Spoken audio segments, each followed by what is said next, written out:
అందరికీ వందనాలు.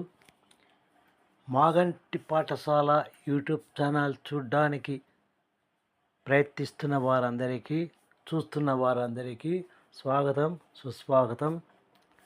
ఈరోజు ఈ వీడియో ద్వారా first year degree English subject యొక్క మోడల్ పేపరు ఎలా ఉంటుంది అన్న విషయాన్ని గురించి నాకు తెలిసిన సమాచారాన్ని మీకు అందిస్తున్నాను.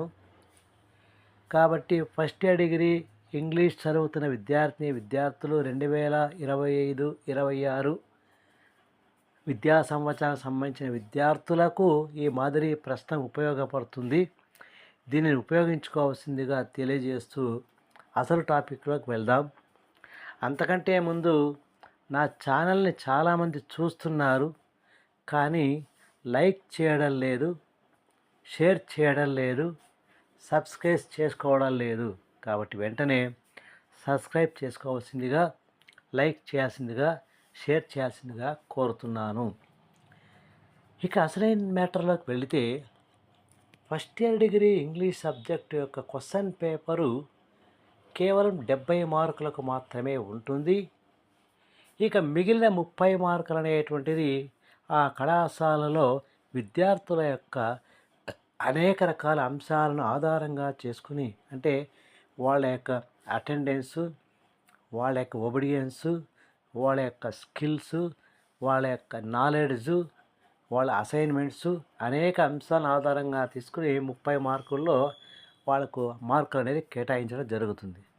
సో వాళ్ళు పరీక్ష మాత్రం 70 మార్కులకు రాస్తారు. 3 గంటల సేపు నిర్వహించేటువంటి ఈ పరీక్షలు 70 మార్కులకు ఉంటుంది. ఇందులో మొట్టమొదటిసారిగా సెక్షన్ ఏలో 5 క్వశ్చన్లు ఉంటాయి. అందులో మనము 3 క్వశ్చన్లు మాత్రమే రాయాలి. ఇది పొయిట్రీకి సంబంధించినటువంటి, పొయిట్రీలో ఉన్నటువంటి లెసన్లకు సంబంధించిన ప్రశ్నలు ఇందులో ఇవ్వడం జరుగుతుంది. ఒక్కొక్క దానికి 5 మార్కులు మాత్రము ఉంటాయి. 3 క్వశ్చన్లు రాయాలి కాబట్టి 15 మార్కులు ఇక్కడ కేటాయించారు. అదేవిధంగా సెక్షన్ బిలో షార్ట్ స్టోరీస్ అనే దానికి సంబంధించి ఉన్నటువంటి లెసన్స్లో 5 క్వశ్చన్లు ఇస్తారు. అందులో 3 క్వశ్చన్లు రాయాలి. ఆ 3 క్వశ్చన్లకు 5 మార్కులు చొప్పున 15 మార్కులు కేటాయించారు. అదేవిధంగా నెక్స్ట్ సెక్షన్ సి ప్రోజ్. ఈ ప్రోజ్లో కేవలం 4 క్వశ్చన్లు ఇస్తారు. అందులో 2 క్వశ్చన్లు మాత్రమే రాయాలి. దీనికి 10 మార్కులు. ఇక సెక్షన్ డి వచ్చేసి గ్రామర్ పాయింట్స్. ఇందులో మొట్టమొదటిసారిగా ఒక పారాగ్రాఫ్ ఇచ్చి అందులో ఉన్నటువంటి అండర్లైన్ చేసిన పదాలకు పార్ట్స్ ఆఫ్ స్పీచ్ తెలపండి అని చెప్పి, పార్ట్స్ ఆఫ్ స్పీచ్కు 4 మార్కులు ఉంటాయి. ఆర్టికల్స్కి 2 మార్కులు, fill in the blank suitable ప్రిపోజిషన్స్కు 2 మార్కులు, తర్వాత క్వశ్చన్ ట్యాగ్స్కు 2 మార్కులు, టెన్సెస్కి 5 మార్కులు కేటాయించారు. ఆ తర్వాత సెక్షన్ ఈ ఉంటుంది. సెక్షన్ ఈలో 5 రకాల ప్రశ్నలు ఇస్తారు. అందులో కేవలం 3 ప్రశ్నలు మాత్రమే ఆన్సర్ చేయాలి.